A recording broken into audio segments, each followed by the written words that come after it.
the evidence is overwhelmingly showing our food system is responsible for, I think, over a third of global greenhouse gas emissions, and so much of that comes from animal agriculture. In America and in most Western countries, we're overeating animal products, especially things like red meat, which we know have a lot of detrimental health and environmental impact. And getting these kinds of messages out there that animal agriculture doesn't contribute to the environment at all, and they just keep eating steak, is doing the opposite of what we want, is going in the opposite direction entirely. The problem is that the science, it's already hard to get actual science and evidence-based information out there, and then it makes it even harder when people with these giant platforms are continuing to spread misinformation when already most of the public doesn't know the science, right? Welcome back, legends, to the Plant Fueled podcast. If you're new here, a huge welcome. So stoked to have you joining us on this journey. I'm Callum Weir, your vegan nutritionist and host, and today we've got an incredible conversation lined up with the one and only Sapna Peruvemba. Sapna is a registered dietitian and a powerhouse in the world of vegan and environmental nutrition. With deep passion for plant-based living and sustainable eating, she's breaking boundaries and shining light on the overlooked corners of the dietetics field. In this episode, we get raw and real as we explore Sapna's journey through the education system, unpacking how plant-based and environmental diets are often sidelined in dietetics. We also dig into the deep questions. Are these massive nutrition events influenced by corporate sponsors? And if so, what does that mean for the message you're receiving? But that's not all. We chat about Sapna's roots growing up in a traditional Hindu family, navigating plant-based eating while traveling across different countries, and even some more unexpected topics like small tribes, the carnivore diet, Elon Musk, and the environmental issues that often slip under the radar. This episode is full of eye-opening insights and thought-provoking discussions that will make you see the world of nutrition and sustainability in a whole new light. If you're enjoying this podcast and the conversations we're bringing to the table, it would mean the world to me if you could subscribe, leave a review, or hit a star rating, whatever the platform you listen on lets you do. Your support fuels these chats and helps us bring on more inspiring guests like Sapna. Let's dive in. Peace and plants.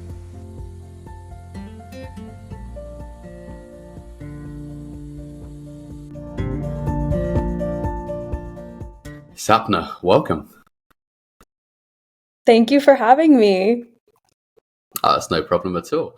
I actually wanted to start this podcast off slightly different than usual because before we jumped on, somebody sent me a reel, and it was a conversation between two people with very large followings, and it frustrated me, and I actually think it's been circulating the internet for a few weeks now. And obviously with large followings from people, there's a lot of people that then believe what's being said. And if you haven't seen it when I mention it, I will send it over to you for you to have a look at. But I need to bring up because obviously you're into dietetics, and obviously you're very environmentally conscious, and your work's to do with the diet and the environment. And I feel like this would have aggravated you as well. And the conversation was between Joe Rogan and Elon Musk. Yeah, I thought you were going to say that. Nodding, you know what I'm on about. Yeah, exactly. I completely get it. It's all I've been seeing on my feed, and I can't even believe it. Yeah, I think so. For the listeners that don't know, so Elon Musk went on the Joe Rogan show, and Elon stated, let me try get this word for word, that animals are not going to make a difference to global warming. It's not going to affect the CO2 concentration in the air, and it's not going to make a difference if people eat fewer steaks. It's irrelevant. And I feel for many people, they're going to hear that and be like, "Hey, I've got that confirmation now. I don't need to be told twice. Let's just go eat some more steak." Yeah, I agree. It's going to do so much more harm than good. And honestly, I think maybe they don't know about the scientific research that goes on this topic, or maybe they do know and they don't care. But whatever it is, I don't understand how you can make a statement like that, especially given that the evidence is overwhelming. The evidence is overwhelmingly showing that our food system is responsible for, I think, over a third of global greenhouse gas emissions, and so much of that comes from animal agriculture. Yeah, and I think when we have, high profile figures like that claiming it's not going to make a difference, it does go against all science in so many different ways. And both of them aren't scientists. Like, one's a podcast host with some very controversial guests. One is Elon Musk, who is just controversial in himself. Um, and however, these kind of conversations, they just go against what all the studies say. And it's not also just that topic. Like, there's many other environmental topics that they've dove into, as well as, plant-based diets, as well as veganism and all sorts of topics. And it sways people's way of thinking. And it's starting to get very dangerous out there as well. Yeah, I agree. Especially because in America and in most Western countries, we're overeating animal products, especially things like red meats, which we know have a lot of detrimental health and environmental impacts.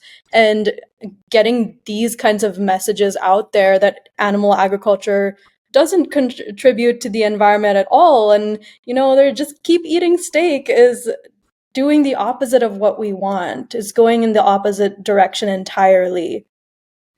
Yeah, so I feel like it's very frustrating for you as well, because you're spending your time studying dietetics. You're talking about the environment, and you're trying to make such a positive change in the world.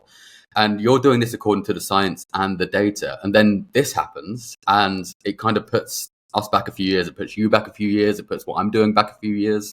I feel like when you have these giant conversations that are so controversial and not towards the data or the science, it just puts everything back a good 10 years ago, 10 years or so. Right, definitely. And the problem is that, the science, it's already hard to get actual science and evidence-based information out there. And then it makes it even harder when people with these giant platforms are continuing to spread misinformation when already most of the public doesn't know the science, right? So they just choose to believe whatever they see on social media, and it's coming from people who don't know what they're talking about or don't have any qualifications or credentials to be making these claims. Yeah, it is frustrating, because it is very much, because you're going to get a large majority of people that can't read data, can't read science, can't read the studies, because like, I look at a study and I get confused. Like, they're not the easiest things to read sometimes, and then you get to the conclusion, and the conclusion sometimes still doesn't give an answer. And then people, because they are so confused by science, confused by the data, that they will just think, hey, like, this is a simplified version that someone said. Like, I'm just going to take that as, the truth. And I'm not going to go out and find any other information because, these people have said it. Yeah, exactly. People are, very susceptible to believing things, especially from people that they know. If they see a face or a name they recognize, they're more likely to trust them. So they're like, oh, well, Elon Musk and Joe Rogan are super successful, so I'm just gonna believe them because they're more successful than I am. They can't be wrong. Yeah, no, that. I feel like that is they have such a huge impact, but in the wrong ways. But let's talk Sapna. Like, while you're here trying to, create change through food, diet, and the environment, and you're creating content which is to help people, which is great. But who is Sapna Peruvemba? Like, what is the journey that has led you to who you are today? Yeah, I can give you a brief overview. Basically, I'm a nerd when it comes to food and nutrition. I am a lifelong vegetarian, and I've been vegan for 10 years. And basically, I I've went vegan with my parents, and it was the most transformative experience of our lives. It transformed um, every part of my life personally, like my physical health, my mental, spiritual health. I felt like I was truly living in alignment with my values, finally. Uh, and after experiencing these benefits, for example, my dad had pre-diabetes, high cholesterol, high blood pressure. He was overweight, and he reversed all of that. He lost 30 pounds and he's healthiest he's ever been. So much healthier than his friends who are like 10, 15 years younger than him. And I experienced a lot of benefits too. My skin cleared up. I had more energy than I ever had before. And I was just thinking, how come more people don't know about this, right? And when I went vegan in 2014, everyone would just spread that misinformation onto me. They would say, "Oh, but you can't get your protein. Oh, but for me, I come from a South Indian family, so we eat a traditional Indian diet," and they would say, "Oh, well, this is a Western thing, right? This vegan diet. Like, how are you going to eat your traditional Indian foods?" And so many other things. So I went into nutrition to share with people the health and environmental benefits of plant-based living and how transformative it can be, and also to help to fight these misconceptions regarding the diet, to show people that, hey, it is nutritionally adequate, and not just adequate, but it is nutritionally superior, this type of living. So that's kind of why I did what I did. And in terms of like the exact steps I took, got a bachelor's in nutrition, then I got a master's in nutrition, then I did my dietetic internship, which basically means I have to complete a certain number of clinical hours, and then I have to pass a board exam to become a registered dietitian. And then I went straight into my PhD, because in my bachelor's and master's, I learned about the amazing health benefits of nutrition, but I didn't really get to explore the environmental side of it. So now in my PhD in plant-based nutrition, I'm not only getting to learn from experts in the field of plant-based nutrition, but also to getting to do research on the environmental aspects of this lifestyle. So I hope that kind of answers your question. It does.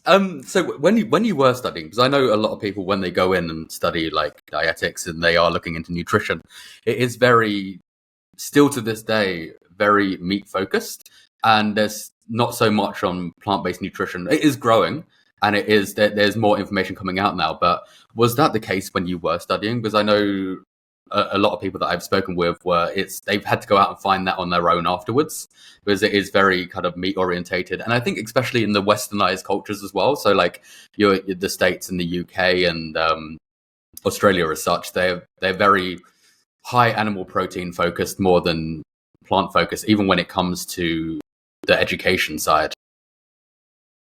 Yeah, so that was definitely a struggle for me. I felt like I really had to force my opinion on plant-based nutrition in my bachelor's, especially because I went to a school an agricultural university, basically. So they got a lot of funding from the meat and dairy industries, and they even had like a meat science and dairy science degree there. So it was definitely tough to, because I always knew that I wanted to study plant-based diets, and their health benefits and environmental benefits and things like that. And I, first of all, didn't even have professors that knew enough about that, or specialized in that. So I wasn't really able to do the research that I wanted to. In my classes, I would, basically get taught nutrition from the standpoint of a Western diet, or an omnivorous diet, and I really did have to do my own research when it came to those plant-based specifics, like plant-based, like non-heme iron versus heme iron, and like those little things that they don't teach you about that, because a lot of the professors don't know about that themselves. They never got that training. It wasn't until my PhD that I actually got taught a class in plant-based nutrition. And it wasn't until my PhD that I got taught anything about environmental nutrition. I and I really hope that our field is changing, and that we will have more classes in plant-based nutrition and in sustainability earlier on, so that we don't have to go all the way to our PhD to get our first ever class in that. I mean, times are changing, right? Plant-based nutrition and sustainability is so important, especially for nutrition professionals. We are the ones who are educating the public on what they eat and how that affects themselves and the environment. So how many years of training was that until you actually had that class in plant-based nutrition? Because I feel like that's at least going on about 6 years, maybe. Yeah, 6 years. If you count the dietetic internship, then 7.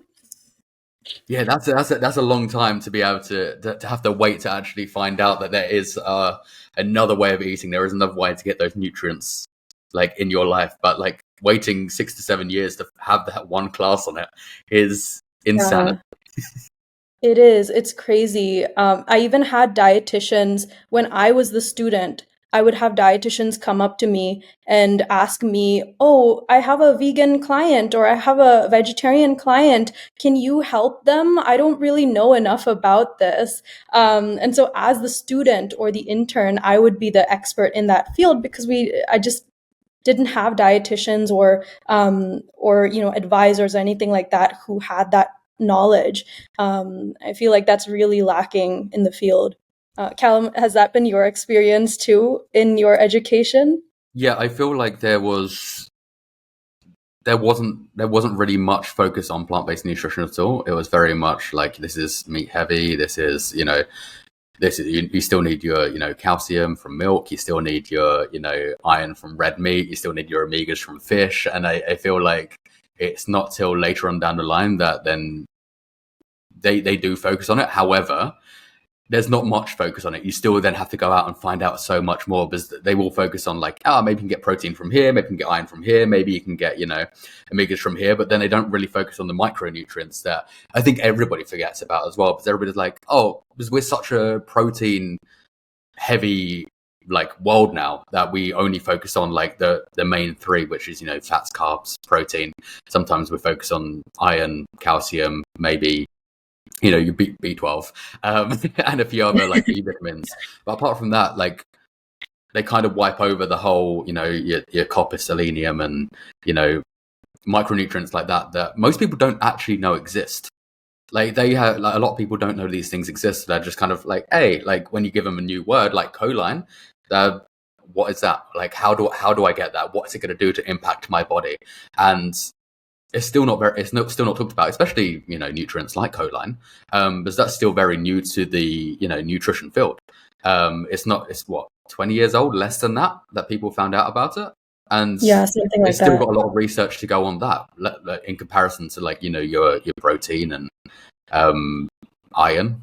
Like there's still so much to go, and we're all going to probably find out there's going to be more nutrients in the future that are essential, but we don't know about them yet. And I think I think like while studying it is very focused on the meat side of things, but I feel like it is slowly changing because the way the world is shifting, and I think there is a lot of like emphasis on we should be eating more plants. If we look at dietary guidelines from across the world, let's say we look at Germany or Canada, where they're like eat more plants, like let's calm down on the animal based protein for a bit, eat more plants, and things are slowly changing. But yeah, I feel like it's a very polarizing topic, even in the education field. Yeah, I agree. I think it's hard when our society is so protein centric, and just because of that, just because food is protein rich, like steak or something like that, people are willing to overlook every other nutrient. Like there are more reasons besides protein that we eat a food. What about fiber or phytonutrients or vitamins and minerals and things like that? So I completely relate to you on that. The problem with food and nutrition is that it's a political thing, right? We have milk on the US dietary guidelines because the dairy industry does still fund, the USDA, and yeah, there are a lot of politics, and unfortunately the meat and dairy industry still hold a lot of influence and a lot of money. Which is annoying because then you're only getting a biased view on the dietary guidelines instead of a scientific view, because they don't always then recommend what is the science and what is the data. It's still recommended what we've been thinking for the last 30 years, which is when the they've got milk campaign came out, or that's probably longer than 30 years now, where a whole generation was told that if you don't have milk, your bones are going to crumble and you will die. Yeah. Yeah, and um I feel like if they could just take that campaign, study it, and then do something similar for soy, for got soy milk or got tofu or something like that, we would be so much better off as a society. But the problem is that things like the Tree Nut Council or the National Blueberry Commission, they don't have the like money or the power or whatever to do these campaigns or anything like that.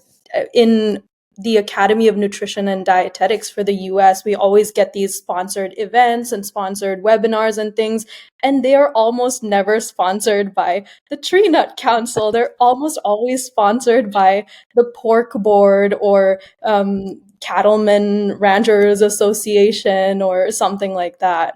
Yeah, you don't have Big Almond coming in. You don't have Big Avocado being like, we need to focus on healthy fats. Yeah. I think that may change later on down the line, because you do have like a few giant corporations, I'd say, such as oat milk, by like Oatly in general. Because Oatly are like a conglomerate like corporation now, where they have a variety of different things going on, as well as like beyond.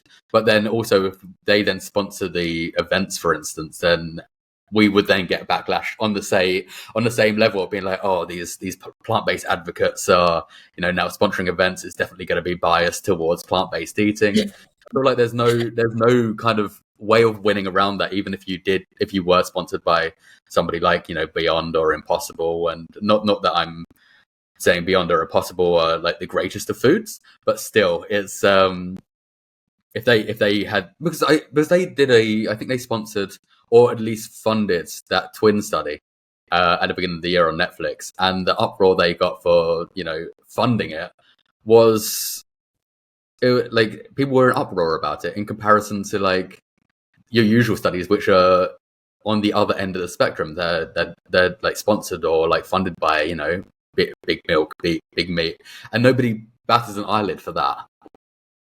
Yeah, I agree. It's anything with veganism, I feel like gets a more of a scrutiny from the public eye. But it's true. I mean, with research, you need funding, and a lot of that time, that funding comes from industry, and there's not much we can do about it. It is possible to get industry-funded research that is still unbiased, where the industry doesn't really control what you do or don't do with the research study or what you can and cannot publish. But that it's still something that we, as when it comes to plant-based nutrition research, are under a lot more scrutiny than probably the dairy industry or meat industry ever were for their research. Absolutely. And so obviously when you were studying and these professors were coming up to you and being like, we do have a vegetarian, do you think you were the prime example for them, because you had never eaten meat? You grew up in obviously a vegetarian household, so you have more experience there than I think anybody else. I guess I never thought about it like that. I I always thought I was being like people would ask me about it because I, had been such an outspoken advocate that, oh, I'm vegan and I really want to like do this in my career and I want to be a vegan dietitian. And I think the other dietitians wanted me to just kind of get experience with that because that's what I wanted to do. But it is possible that they had never met a vegan before, because a lot of people in the part of California where I went to school had never met a vegan before. So that is possible. But you grew up in a traditional Hindu family, didn't you?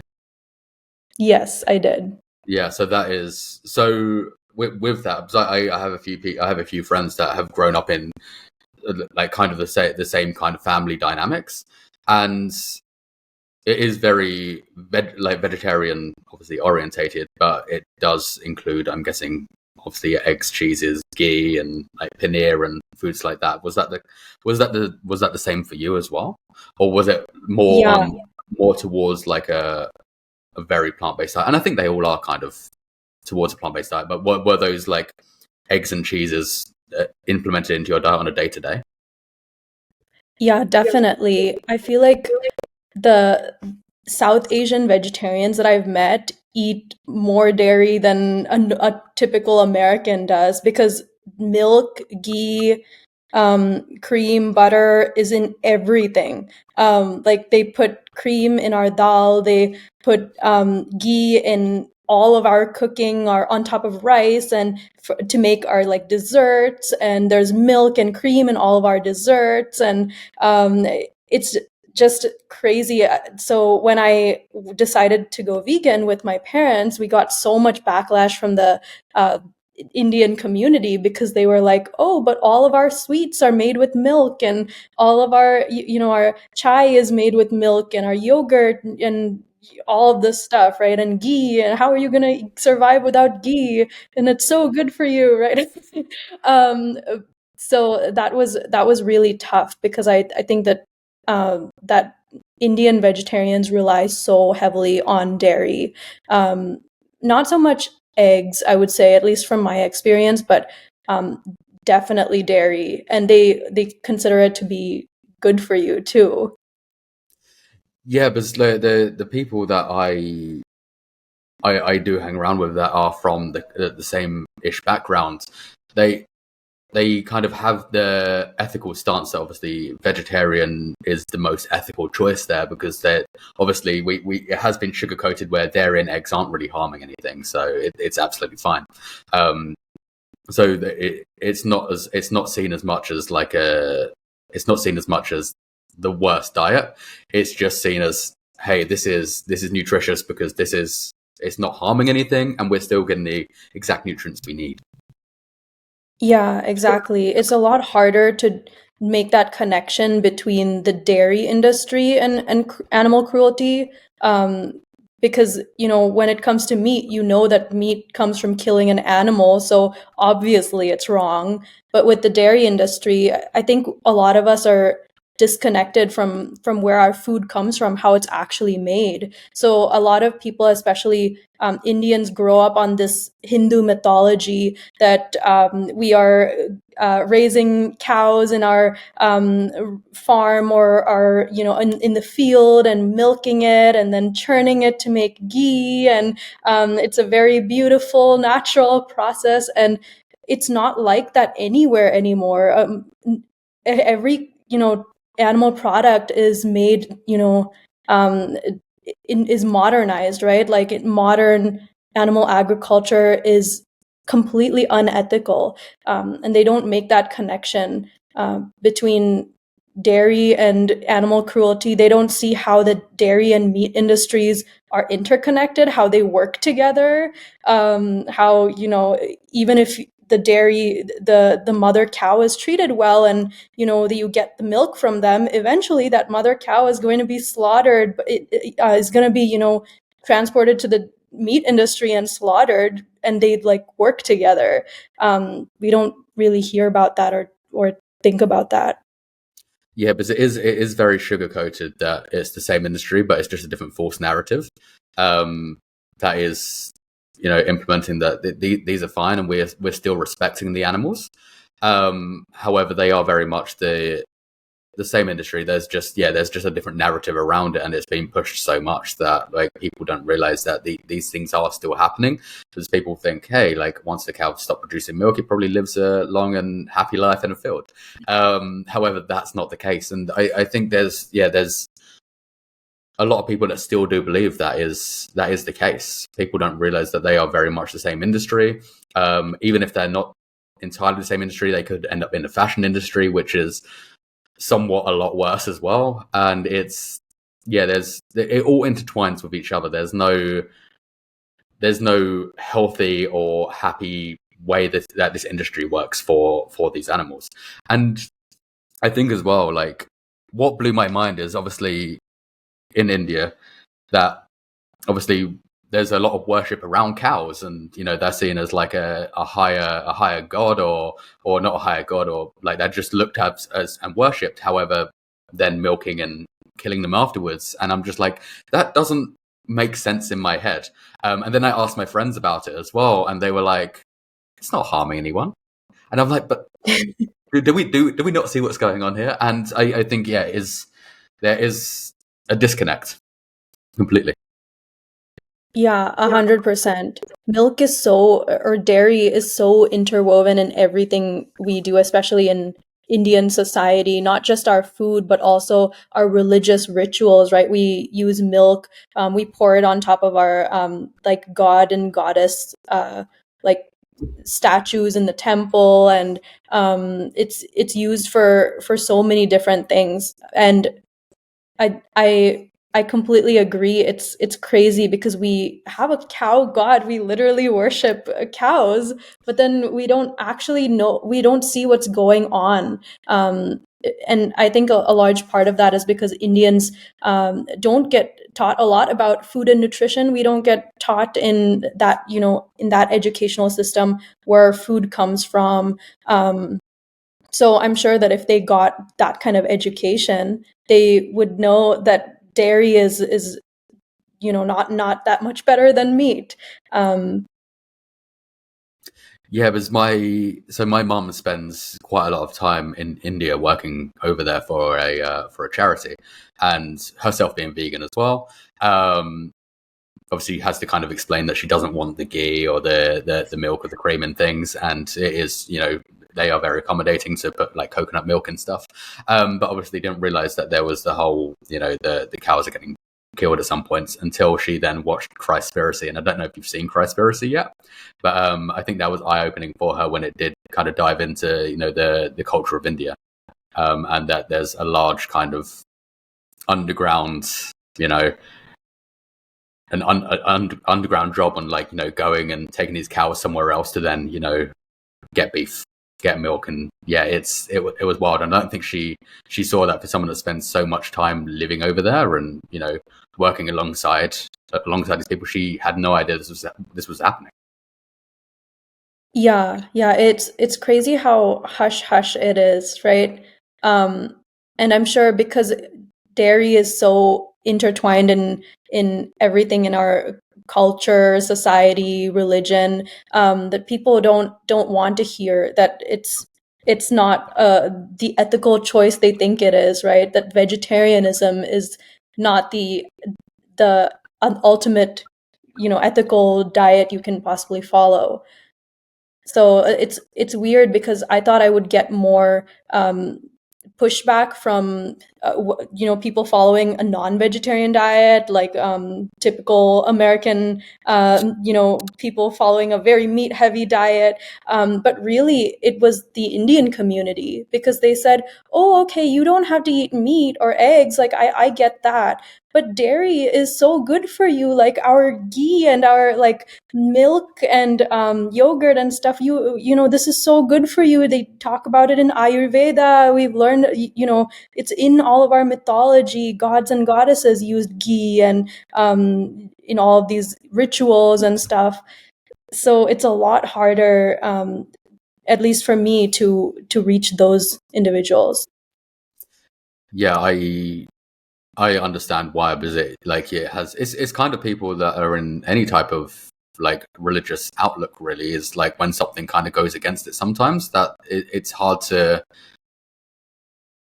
move away from that thought process that you've had the whole entire time, of what you've been taught as well. Like, it's very much with, like, if we look into like the Bible, for instance, where it's like, oh, like God made like animals to eat, and then people don't like the fact that we, like, maybe that's not the case, and it's very much depending on how someone's grown up and whether their background as well. It can be hard to kind of get away from that thought process, get away from the ideologies that we do have, and there may be another way of living. And that's not me being like against religions in any way, shape, or form. I'm all for different religions and how people want to live, but then there's other ways that people can live. They just need to kind of be a bit more open-minded and maybe not follow the texts as much as some people do, when it does come to, you know, what it's saying about how we, you know, eat animals, how we consume animals, how we drink from animals.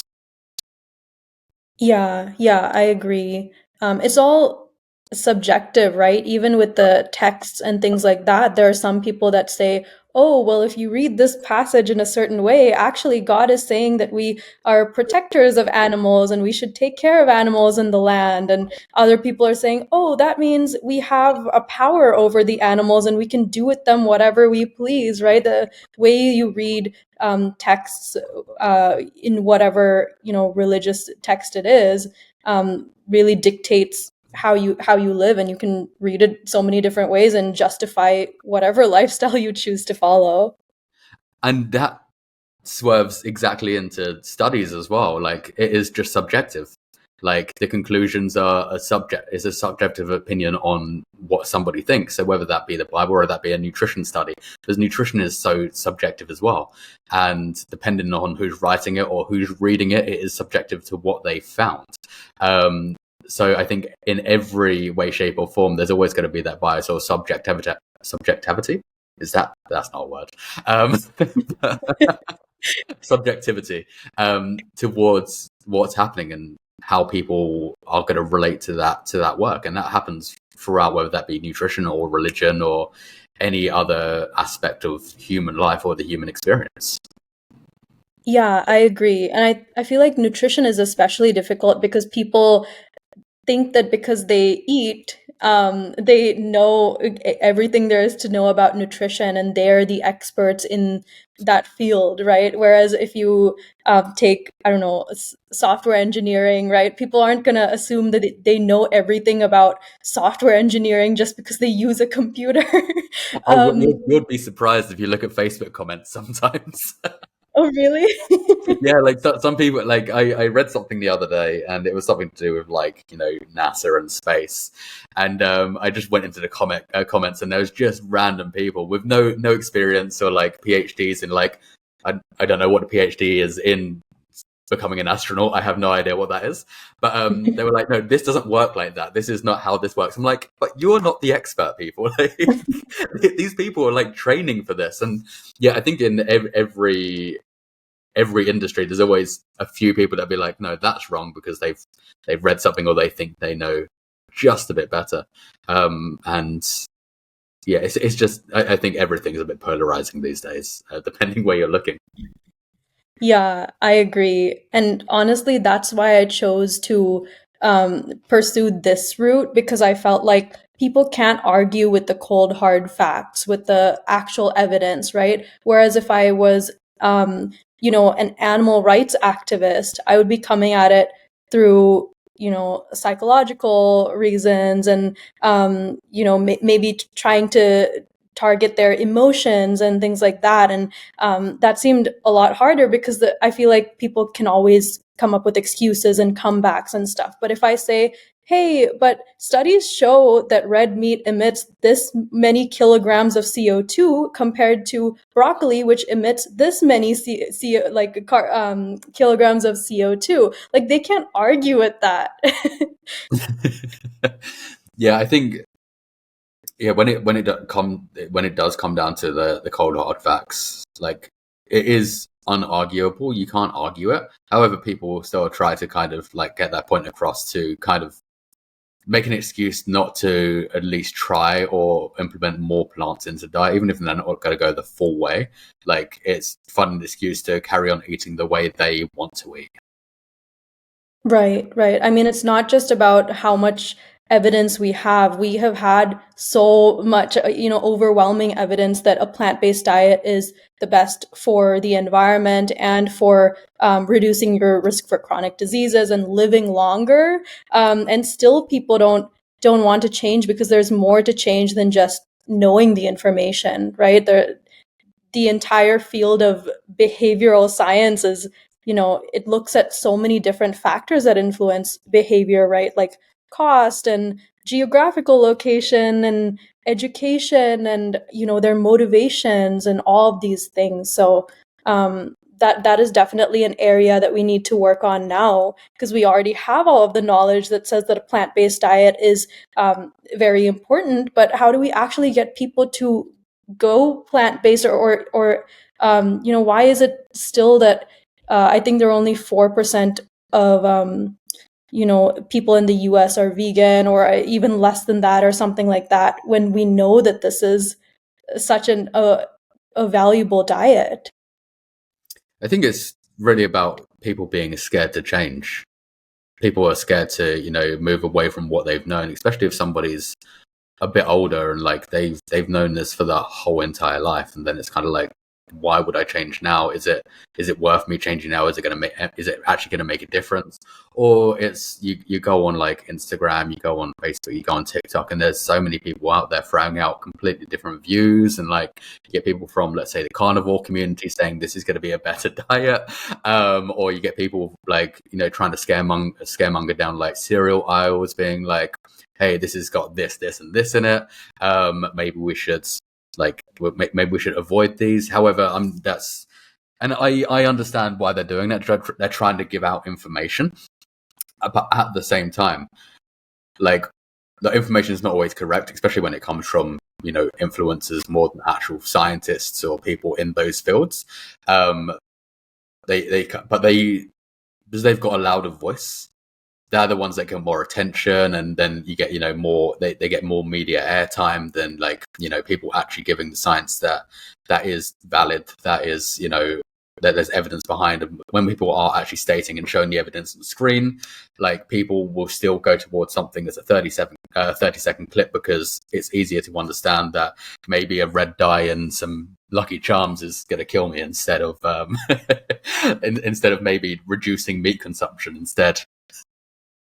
Yeah, you're so right. In the day of social media, right, it's all about what's most provoking and entertaining and stuff, rather than sitting there listening to a doctor or a dietitian being like, studies show that plant-based diets have been shown to reduce mortality from X, Y, and Z. Like, no one wants to sit there and listen to that. They're gonna probably click and watch the person who's like, stop what you're doing, stop eating this because it's bad for you and it's gonna kill you and it's gonna give you cancer. Yeah, it doesn't have the same what's the right word for it? It doesn't have the same sex appeal, basically. Yeah. which is and I understand it, because I think sometimes I can be roped into watching those videos. Although I know they're wrong, they are entertaining to watch someone like Paul Saladino shout that kale is going to kill you, or or the Liver King doing whatever he's doing in his life. And it's I think we can get roped into this information. However, it's just being able to understand the information as well, and knowing that these people are talking shit the majority of the time.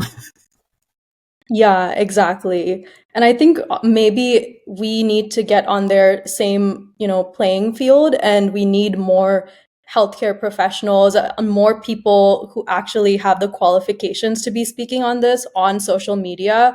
I know that a lot of like healthcare professionals I've talked to despise social media. They don't want anything to do with it. But I think we need to be on there. Otherwise, people are only going to see these people who don't know what they're talking about, who are just spewing more misinformation. Yeah, because we are in a world full of scaremongering, and I think with that information as well, especially when it comes to a plant-based diet or living a vegan lifestyle, there's some things that get thrown around, like deficiencies, for instance, like whether or not you're going to be protein deficient, whether you're going to be calcium deficient, iron deficient, and people that are less informed about nutrition can be swayed into that way of thinking. However, in the Western world, I'm not talking like, third world countries or developing countries, but protein deficiency is not a thing in the Western world. Like, no matter what diet you're on, even if you're eating processed like crap constantly, if you were eating that every day, you're still going to get enough protein. And the same with, like, if you were to eat a whole foods plant-based diet, you're still going to be getting enough protein. That really depends, obviously, if you have goals, like whether or not you should implement something a bit different into that. But like, no matter what dietary pattern you are leading, in a Western world, protein deficiency doesn't exist. And like, we don't see vegans in hospitals dying of protein deficiency. We do see, people with heart attacks and heart disease dying, but you never see a vegan with protein deficiency in the Western world. I refuse to believe it's a thing. And I refuse to believe it's a thing because there's no evidence that it is a thing. And there is no hospitals coming out being like, this person's died because of this. Yeah, I agree completely. We need to shift the focus from protein-centric society to a fiber-centric society, right? The reason for the number one, two, three killers in the Western world it's not a lack of protein, it's a lack of fruits and veggies and beans and lentils and these fiber-rich things, right? Like heart disease, certain cancers, right? Like breast, prostate, colorectal cancers, especially diabetes, metabolic syndrome, obesity, overweight. Like all of these things can be changed by just adding more fruits and vegetables and whole grains and beans and things like that into the diet. But if you add more protein, just like protein powders and meats and things like that, you're not going to reduce your risk for any of those. It is also quite upsetting to see that when these people are in hospital with, let's say, heart disease, they then have access to a menu in a hospital that is full of foods that got them in there in the first place. Or that is Yeah. changing slightly in some places where they are implementing more plant-based diets into hospitals. But like, these people that have a chronic condition that is being caused by meat or even not meat, even smoking, for instance, but you can still go into a hospital and buy cigarettes. You can still go into a hospital and eat, like buy off the menu, like a burger or like a pizza. These things still exist, and like, I feel like the healthcare system isn't working the way it should be because we are implementing menus that are putting people in hospital in the first place. And I don't, and I feel like that can be shown as like a conspiracy at some points, but I also, yeah, it's just wild to see. Yeah, it is. It's crazy. I know that I worked in a hospital for about 2 years, and I also worked in a hospital during my dietetic internship. And as dietitians, you go into a patient's room to provide them education on a heart healthy diet, and you tell them you should be eating more fruits and vegetables and more trying to get 25 to 35 grams of fiber per day and things like that. And then the meal they're being served for breakfast is scrambled eggs, two sausages, and heart healthy sausages, and like a cup of canned fruit or something like that. And I just felt like such a hypocrite, telling them to do all of these things, and then the menu doesn't reflect that at all. And patients would even ask me, hey, can we get more, like I had a vegetarian patient ask me, hey, can I get tofu, can I get a veggie burger or something like that? And I had to tell them, oh, we don't have tofu in our kitchen, we don't offer that. And it's just, yeah, it's wild to me that this is the way that our hospital system is. I'd love to know what a heart healthy sausage is. Like, I can't even imagine what that is, because I don't think any sausage at any point can be heart healthy unless you were eating it maybe like once a year, for instance, or a few times a year. But like, if you were to eat that while you're on a hospital bed, I don't know what can be conceived as a heart healthy sausage. It's not a pork sausage, it's like a low sodium ground turkey sausage. And it looks disgusting. I can only imagine. I can only imagine how that looks. Yeah, I can't imagine them wanting to eat that over tofu. Yeah, I know. That's the thing, but tofu also gets a real bad rap as well as like this unflavored, disgusting block of like jellified soy, basically. Hmm. Which is, I don't think anybody's actually ever had bad tofu. They've just had unseasoned, not cooked right tofu, because tofu is such a beautiful creation. It's just that people don't know how to cook with it, or they buy silken tofu by accident and think they're gonna be able to make something that firm tofu would have created instead. Yeah, exactly. And that's something that in the hospitals, I was going down to the kitchen and being like, "Hey, why don't you have more plant-based options? I think you should have more tofu and things like that." And they would tell me, "Oh, but we don't know, like our chefs don't know how to cook that, or, we tried making that in the past and it wasn't good," because they would literally just cut up cubes of tofu. They wouldn't marinate it, and then they would like lightly pan fry it or something, and then they would just put it out in the salad bar. Like, yeah.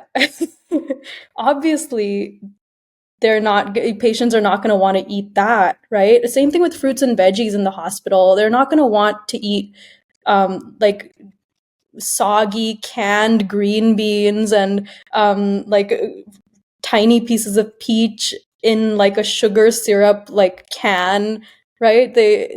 That's just giving fruits and veggies and plant foods a bad rap. They're not going to want to eat that in the future then. Yeah, I think. Well, yeah, I think when things do come out of like cans, or they are like unflavored, vegetables or like steamed vegetables, people see that as you know people see that as, oh, I have to eat this because it's seen as healthy, not because I should want to eat it. Um, and it really has an effect on people's minds, because I think, like, I grew up on like in England, where you have like roast dinners. It was always like steamed broccoli or boiled broccoli, and I was like, oh, this is disgusting. I never looked forward to it. And then finding out later on down the line that you can actually season these things and cook them in other ways. It's just that we don't know how to. And when a restaurant, for instance, is giving out the same food as we could create at home by boiling it, people are like, oh, like, this is just seen as something that I need to eat, not it's not going to help me. And people can be put off by that. Yeah, exactly. And hopefully, when more chefs and more healthcare professionals should teach people how you can eat these plant foods and actually enjoy them, right? So it's not just a chore. It's not just you have to eat your broccoli before you get to eat your dessert, like it's a punishment. But it can actually be a good thing. And that's one thing I like about social media, because I don't know if you've seen some of the recent trends, but there were some trends on, smashed Brussels sprouts or like smashed potatoes and things like that. And they steam it and then mash it and then add seasonings and it looks super like crispy and delicious, Yeah. or the cucumber salad and stuff like that. So, Yeah, I think when you see those, like, that's what makes people make that change. Because it is shown to be so easy to create, you just need to do a few different steps. But I think one thing that does stop people going towards a plant-based diet is the fact that some people think that you need to be able to cook these elaborate, big fancy meals, and when people don't have the cooking skills or the knowledge to create that, they're like, oh well, I'm not going to do that because I can just pan fry a piece of chicken. Whereas sometimes we're thought to create these, giant, incredible meals that, like, are going to take a few hours, like they're full of ingredients that you can't find normally. And people just assume that that's the way we live on an everyday basis, and that's not the reality of it. Like, most of us actually have fairly boring diets, of like where we are seasoning things, and we are cooking them differently, and we are, creating these meals that we wouldn't normally have had.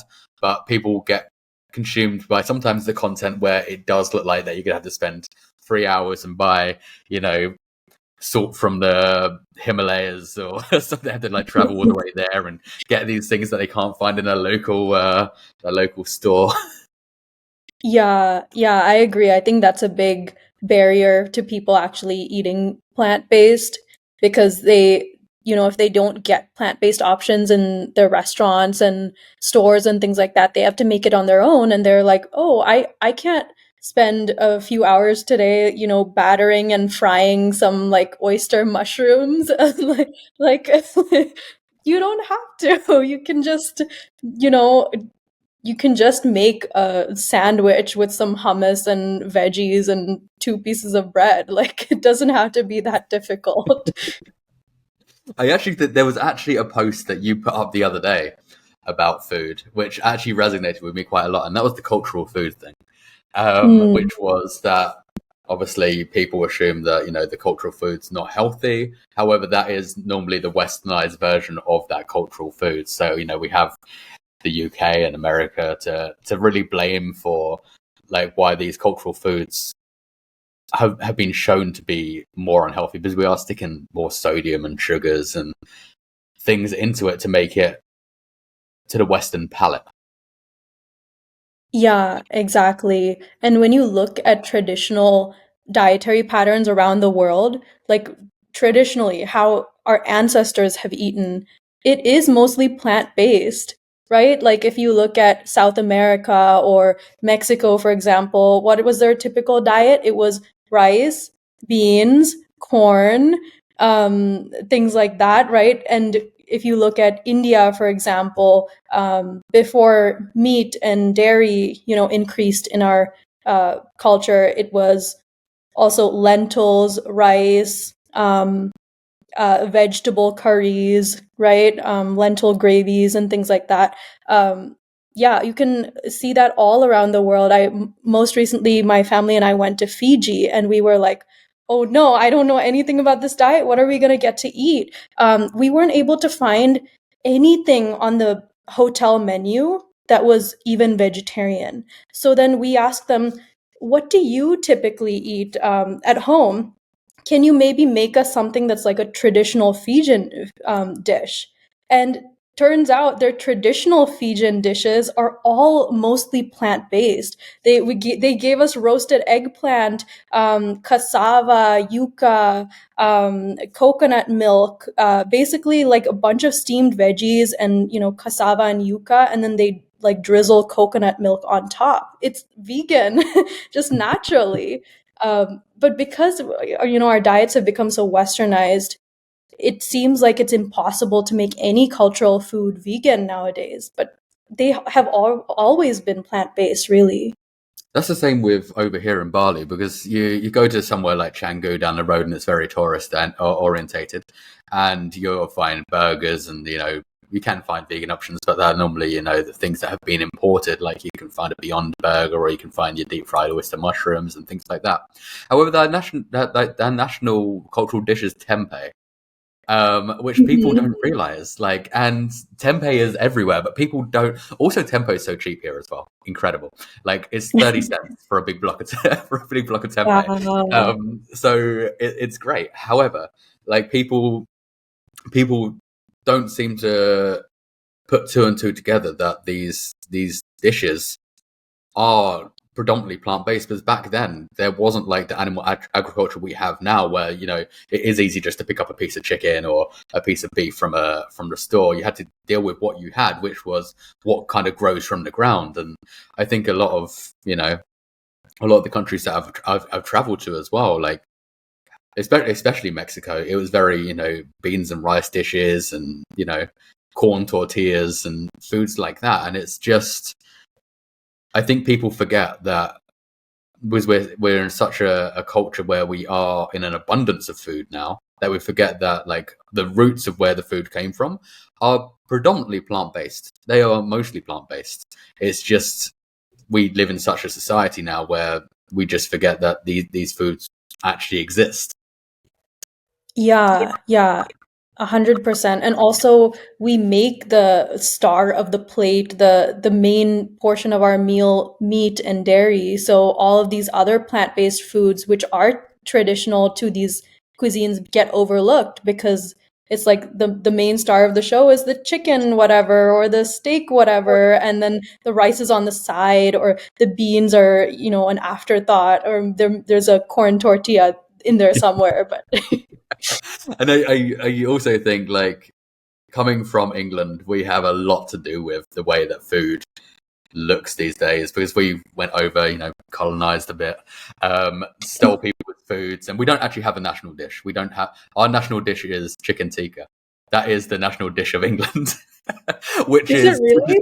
it is, yeah. So yeah, chicken tikka masala and a chicken korma is like England's traditional dish, which was, so it all came back to like the war times. So basically, they went over. We took a load of spices from India, came back, our meats and stuff were going moldy.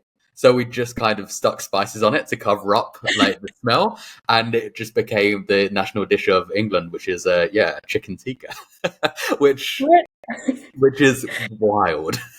So we Yeah, I didn't know taken that. spices and created a food that is typically Indian, and called it our own. But we do that with all our foods. I don't think there's anything that's actually traditionally English in England. Not even fish and chips, which everybody thinks about, because that's Spanish.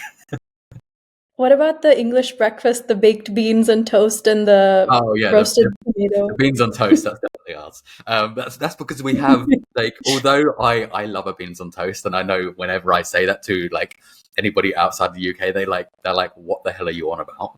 Because it's not the most appetizing of meals. However, yeah, I feel like if we took away culture from England, we would just have beans on toast restaurants and like full English breakfast.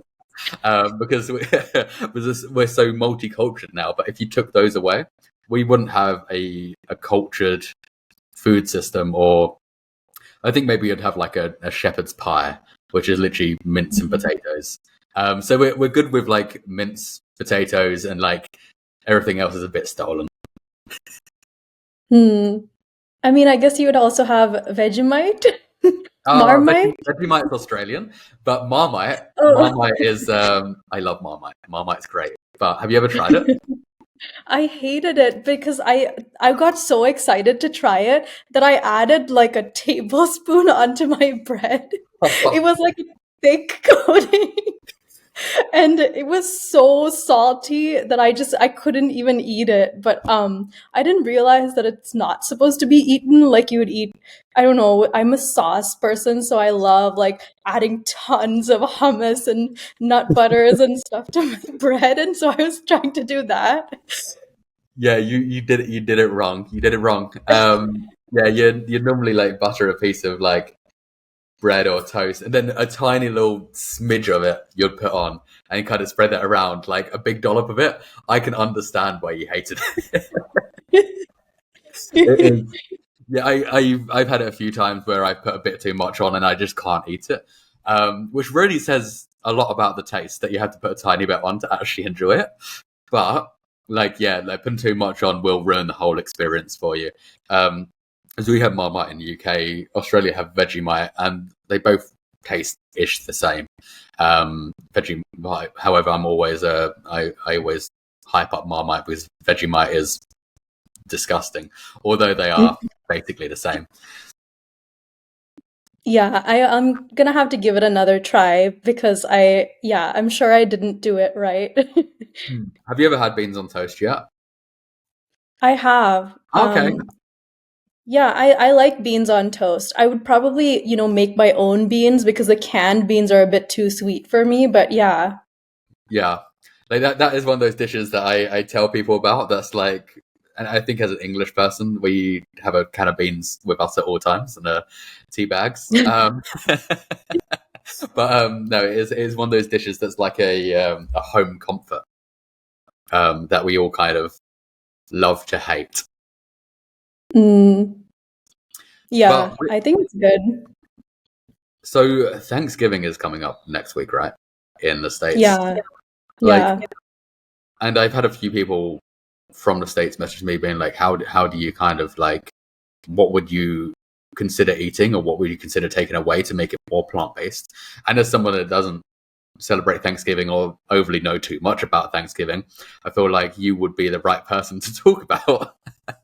um, or what you can take away, what you can add to make it more plant-centered, rather than obviously, especially for people that still have a very omnivorous family.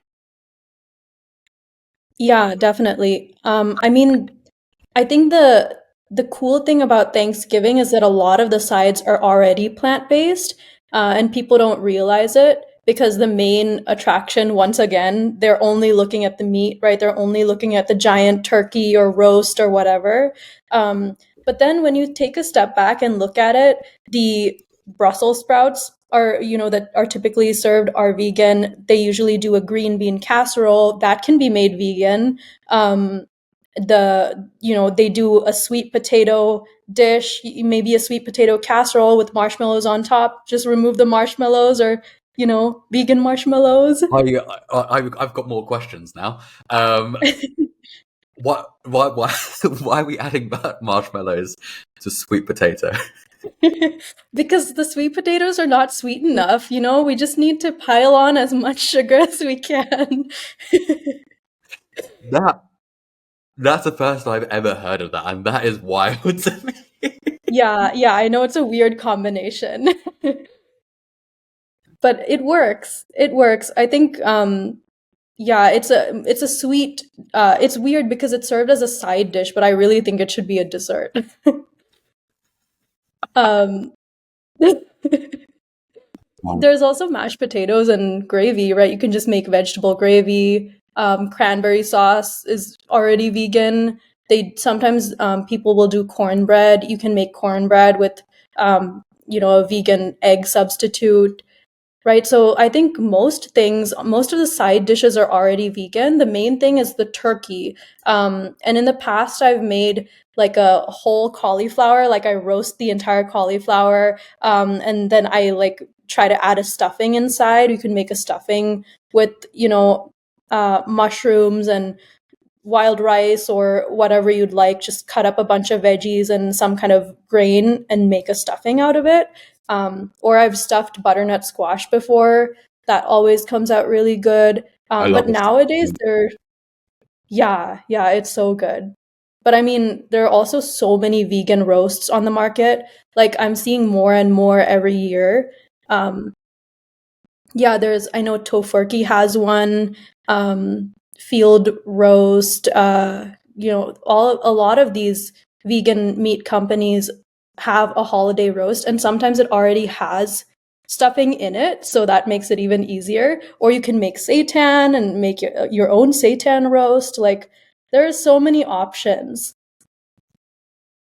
Yeah, I think it's very much the same as like the celebration of like a Christmas dinner in the UK, where we are just making an abundance of different dishes and just kind of sharing them out. And I think when I first made the switch to eating a more plant dominant diet at that time, it was kind of like, what do I think it's more about what you're adding more than what you're taking away.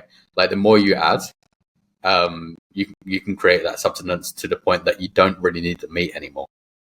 You just kind of keep adding more, and that's the same with any meal really. Is you're adding more to the plate until the meat becomes like the smaller piece on the plate, until you can kind of get rid of that, until you feel satisfied with whatever else is going on there. Yeah, I agree. And that's something that it's always a big like principle that I talk about when I talk about nutrition is don't focus on what you can take away, focus on what you can add. That also makes people more likely to want to change, because if you tell them you shouldn't eat this or stop eating meat or whatever, people are not going to want to listen to the should nots, right? But they will listen if you say, hey, you can eat more. Like, have you tried beans? Have you tried making like roasted Brussels sprouts with like some balsamic on top? Maybe you should make that for Thanksgiving too. And then they add more of that, and it's really fiber dense and it fills them up, and they don't eat as much of the turkey, right? Like those little changes, by just adding a little bit more, you're right, can completely displace meat or dairy or eggs from the diet. For someone that has never eaten meat, I'm assuming you've never eaten meat, and you didn't have that like rebellious teenage stage where you'd get a Big Mac or something like that. But was it like a cold turkey transition for you, where you kind of snap overnight? You have just taken it out because there is only a few things that you really need to get rid of in comparison to someone that's very meat heavy. That it's more of a transition period because there's a lot more to think about.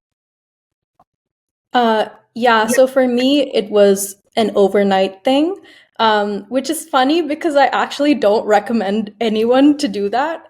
So I am such a hypocrite. I'm um, exactly the same. I was vegetarian for a long time prior, and then overnight just switched. However, I do not recommend that anybody does it overnight because sometimes it's not sustainable to do that. Yeah.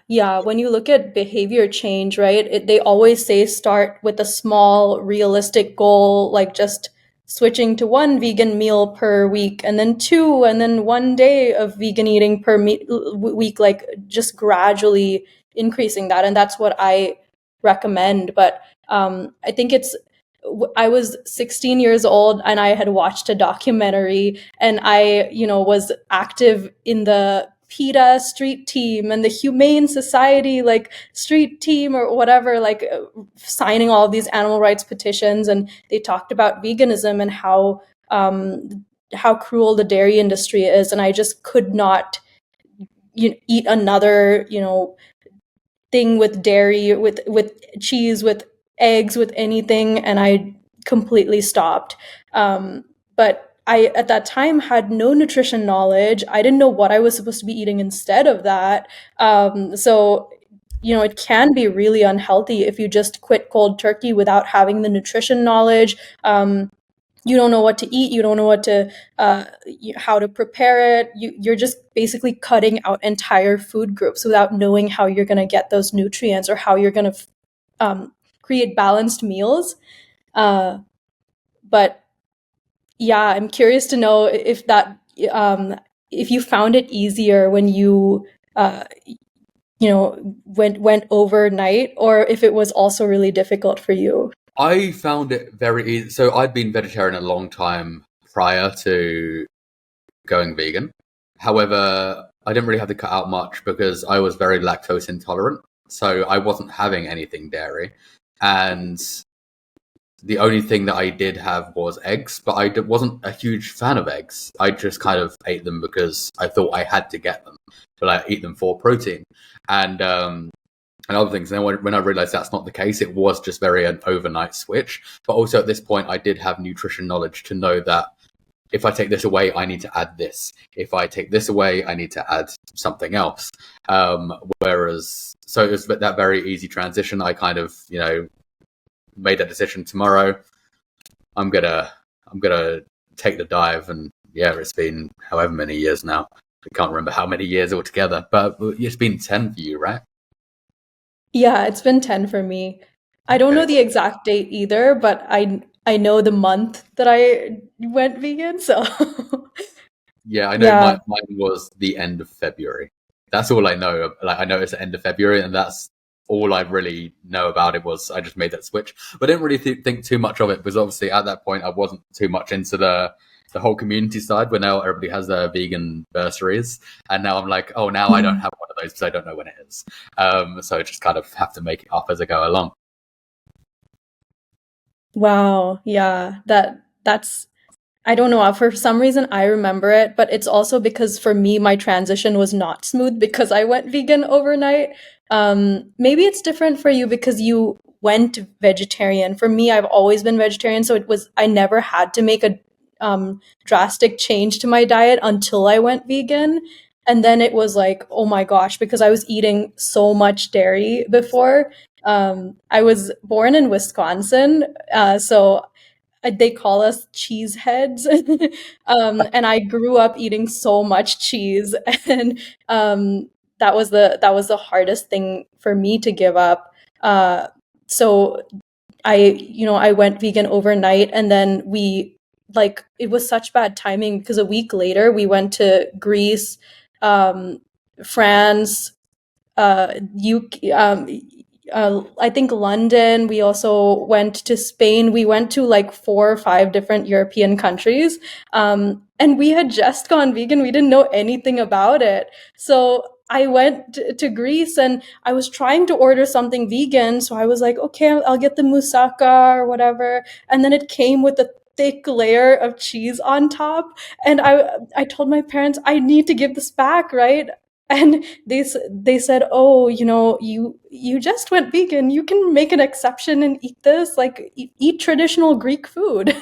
um so yeah, I think I ate some of that, and maybe ate cheese once or twice more because I didn't know how to order vegan, or in cultural translation things get lost, and or I didn't even know what foods were vegan. So yeah, it was a bit rougher for me.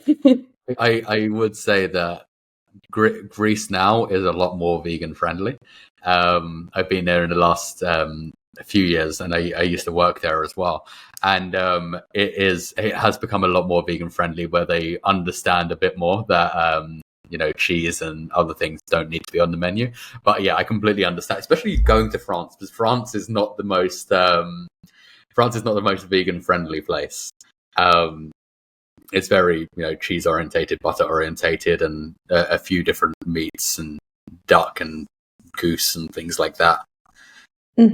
Yeah, and I think the hardest thing for my family was we wanted to, like, food is a big part of the reason we travel. We're all foodies. So we want to go to a country to experience the traditional food they eat. And a lot of the times we would go there and look for vegan restaurants or restaurants that had vegan options. And all of the food in a vegan restaurant would be like a typical Western menu, right? Like veggie burgers and vegan mac and cheese and stuff. And we'd be like, why did we come all the way to Indonesia or Fiji or wherever it was, right, to eat like our typical American food? We could have just gone to a restaurant near our house, right?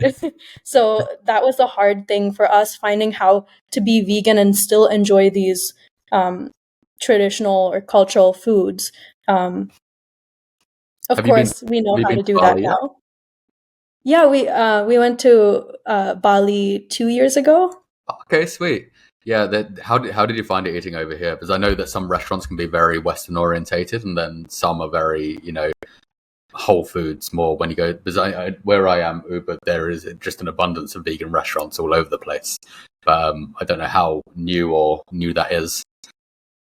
Yeah, I wanted to go to Bali because it's supposed to be one of the best, the most vegan friendly places to travel. But I went there with my parents, and we went to a bunch of different vegan restaurants, and it felt like it was either or. Either you go to a vegan restaurant and you get a bunch of vegan foods, but none of them are Indonesian, or you go to like a typical restaurant and you order tempeh and nasi goreng and like these like typical foods. So yeah, that was kind of my experience. I don't think I went to a vegan restaurant where they had traditional Indonesian foods. Yeah, there's not many of them. I can probably count on my hand that where I am, there's probably about two or three that have Mm. some sort of traditional foods, and that is like a nasi goreng, and not much else. They're very much like, you can get this or you can get a burger. I'm like, I don't want the burger, but Yeah. I think one thing that I think we do need to cover as well is the environmental impact, because you do such good work in the food space, but obviously you're very intertwined in the environmental space as well. And I think a lot of people, why they go vegan for like animal rights or health. Some people don't really know too much about the environmental consequences of the food cultures that we're in at the moment. Yeah, I can probably talk for another hour just about that. um, Yeah, you're completely right. Like, we know so much about the health benefits of plant-based diets, but we don't know too much about how our food system impacts the environment. Um, People are always like, oh, just drive cars less or fly less or, run the shower for a few minutes less every day. But then people don't even think about the food that they order at a restaurant or buy at the store or make at home. And I always say the single biggest uh, impact we can make on the environment is just by adopting a plant based diet. It's the single biggest way we can lower our individual environmental footprint. Um, and we know that I think I already mentioned that like a third of greenhouse gases come from the agriculture sector. That's more than the transportation sector. But we always talk about cars and buses and planes and the greenhouse gas emissions those emit, and we never talk about how different foods emit gases, right? Um, and I think that with the first conversation we had with Joe Rogan and Elon Musk, right?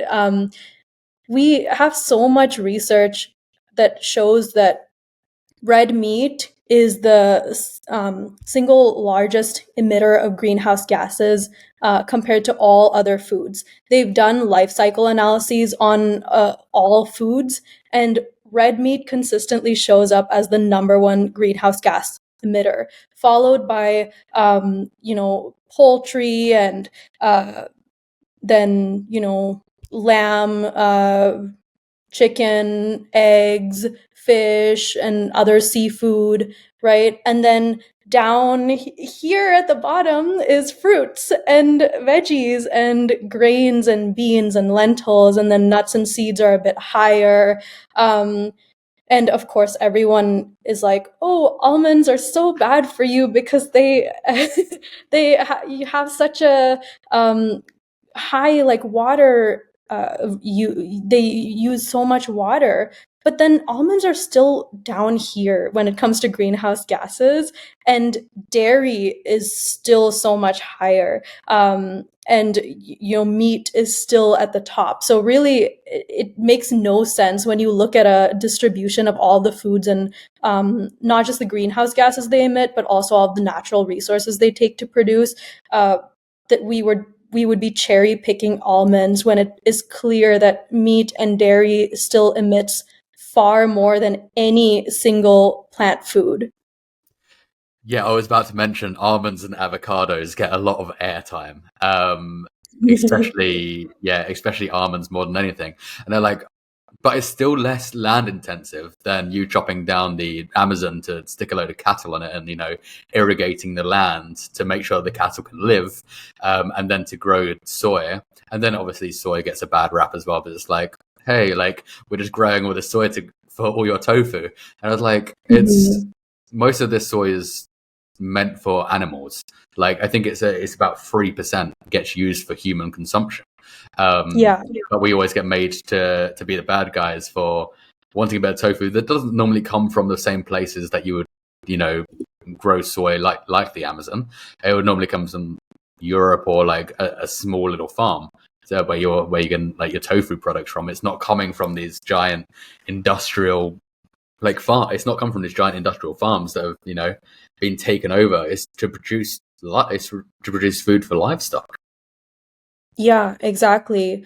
I was so shocked when I found out that, because you always hear about the Amazon rainforest is burning down and Amazon deforestation. I think I learned about it in like high school or something, but no one ever talked about why that is, who's burning down the Amazon rainforest or anything. And I think animal agriculture is the single largest driver of deforestation, by the Amazon deforestation, and it's because the cattle ranchers are burning down all of those trees to make room for the massive amounts of land that the cattle need to graze and stuff like that. But you don't hear people talking about that. I didn't even hear a lot of people talking about the Amazon being on fire for literally months in the summer. Um, it's crazy. Yeah, it was. I had the unfortunate realization and of seeing it in real life. So I was in South America for quite a long time, traveling around, and I was at the Peruvian side of the Amazon.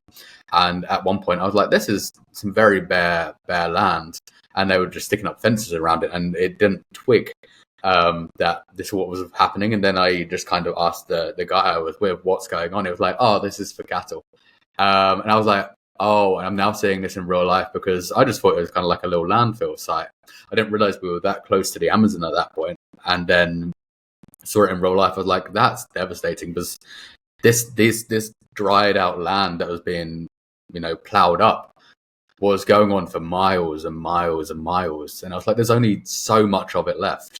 And there's only going to, if we carry on doing what we are doing to it, there's only going to be like a very short amount of time before we just see the complete destruction of it as well. For what? Like a sandwich.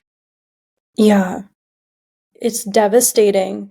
Not to mention the Amazon rainforest is one of the largest carbon sinks in the in the world, right? So, and for those who don't know, a carbon sink is just like an area where basically the forests, the trees, the soil takes greenhouse gases from the atmosphere that are warming our planet and kind of absorbs them into their trunks, into the soil, whatever it is. And when we cut down those trees, when we kill those entire ecosystems, then we are not being protected by those ecosystems anymore, and more of those greenhouse gases are going to stay in our atmosphere, and we're going to have global warming at an accelerated rate.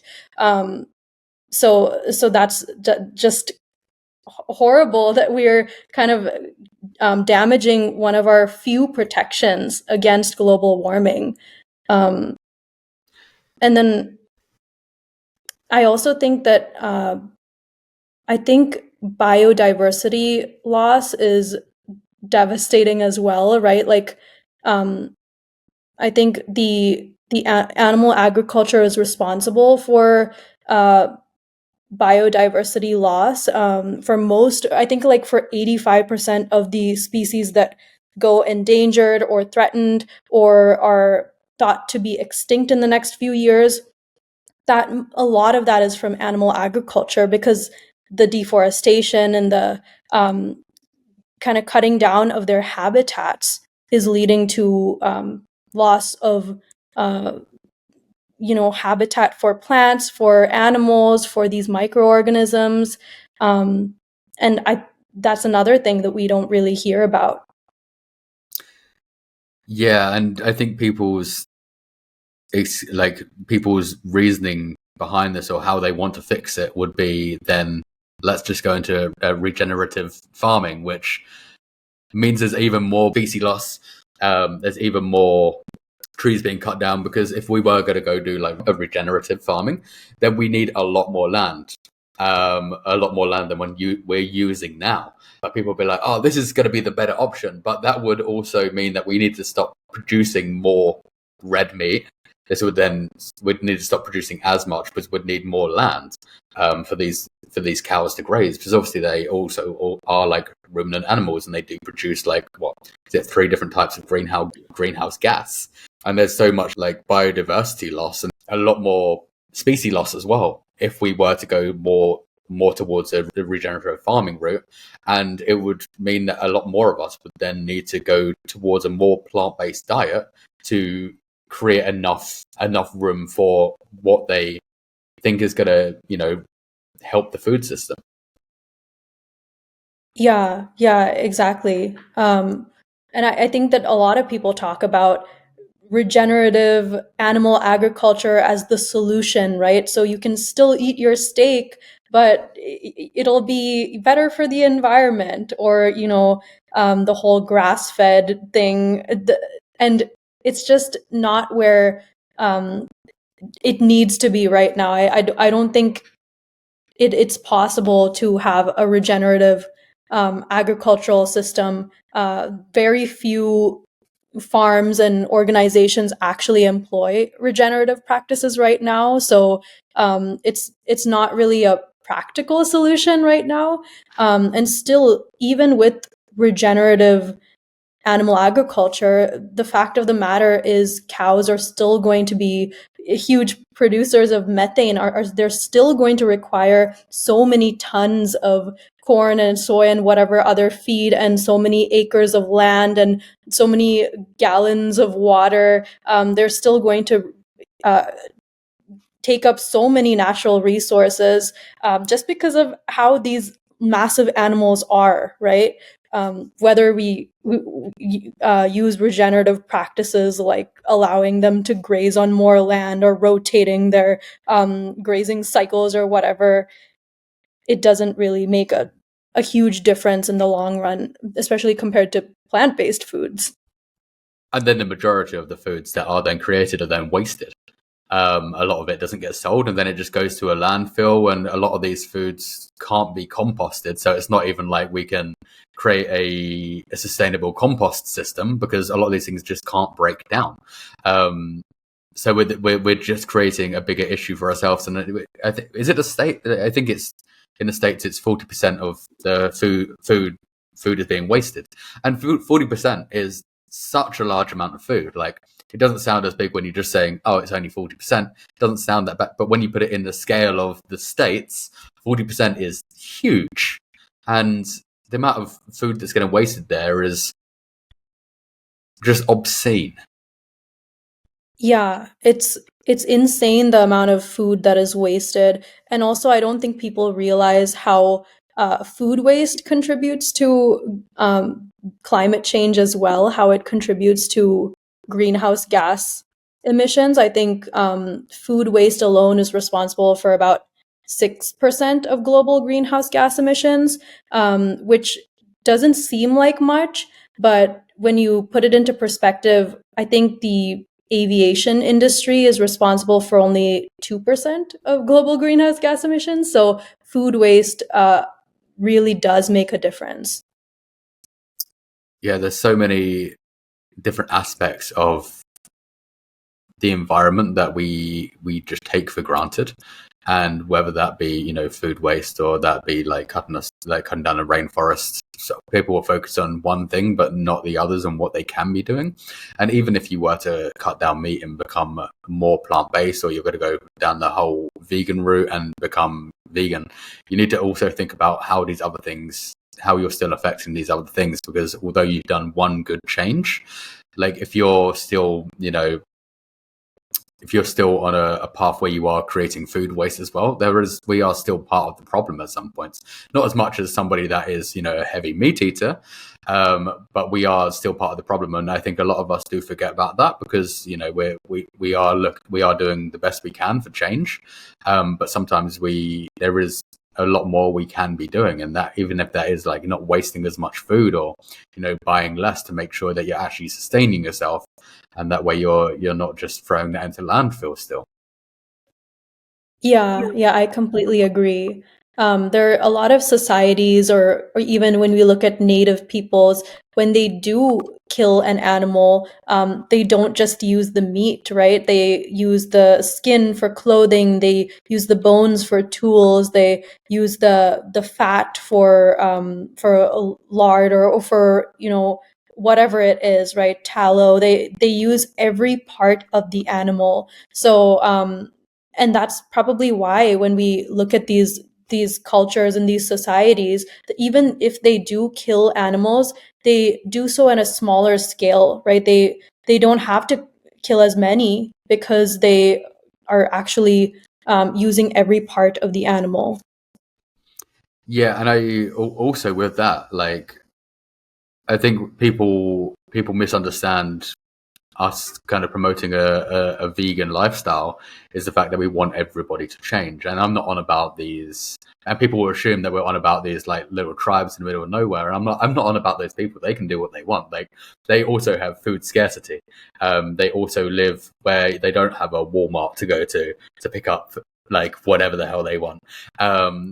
Whereas we live in a society where we have everything at our fingertips and very cheap, and it's helping those people to move towards a more plant-based diet. I'm not on about like a little tribe in the middle of the Amazon. Like, what they're doing, absolutely fine.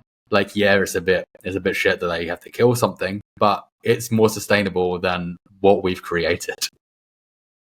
Yeah, and I think to try to belittle our argument, they will go to extremes. They'll say, "But what about this one tribe in Africa?" Like, I always hear about the Maasai tribe in Africa, and how they survive completely on cow blood, milk, and meat, and they don't eat any fruits and vegetables or anything like that.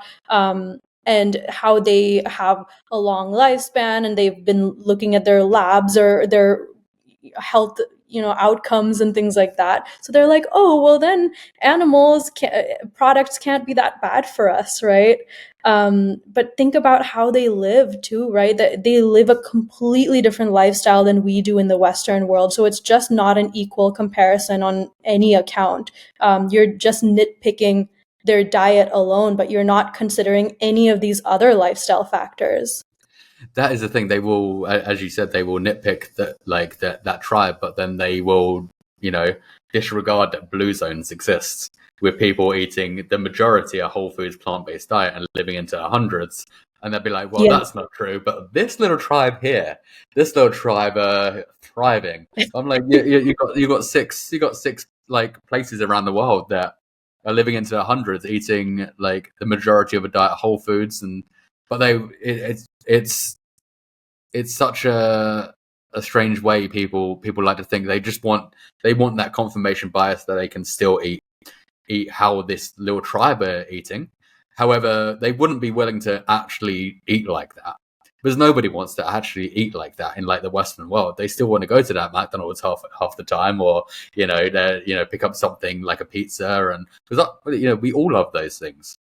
Like we all consume those things. Nobody would put themselves in that situation of that tribe, so they nitpick a situation. It's kind of the same as people being like, oh well, lions eat this way, we should eat this way. I'm like, well, we're not lions, and you're not going to eat that way. The same as you're not part of that tribe, you're not going to eat that way. And it's people choose a perspective that they want to live by, but also wouldn't actually, if given a choice, live by that. Yeah, 100%.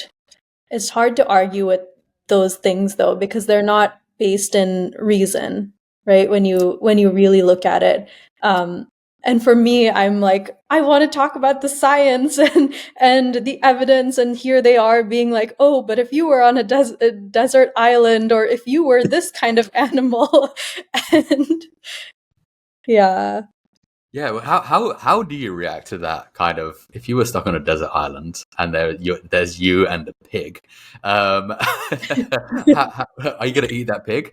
And I feel like, yeah, that's a question we get asked a lot. It's not so much anymore, but like I feel like there's multiple reactions to that we all have. Yeah, I don't know. I would rather not be asked those questions because I don't have any, 'cause, like I can't provide any evidence to one or the other thing, right? And that's my whole career is just, oh well, I can answer this with a research paper. Yeah. um, I mean, I've been to so many islands and as a vegan, and I have survived off of fruit. Like there are so many places where the vegan options just weren't there. There just weren't any vegan options in the restaurant, or in maybe there was no place to eat in the resort or hotel we were staying at, or whatever. We would go to food stalls, or we would go to our, the fruit trees in our neighbor's backyard, and we would get breadfruit and jackfruit and, like beans, like bananas, plantains, all of these things. And we would just live off of those things, right? And those, if you go to an island, right? I'm sure you've seen in Indonesia, or any tropical island, fruit grows like in the wild like crazy. I'll just be walking along and I'll be like, oh, there's a papaya tree, and there's a breadfruit tree, and there's a banana tree, and oh look, that's a mango tree.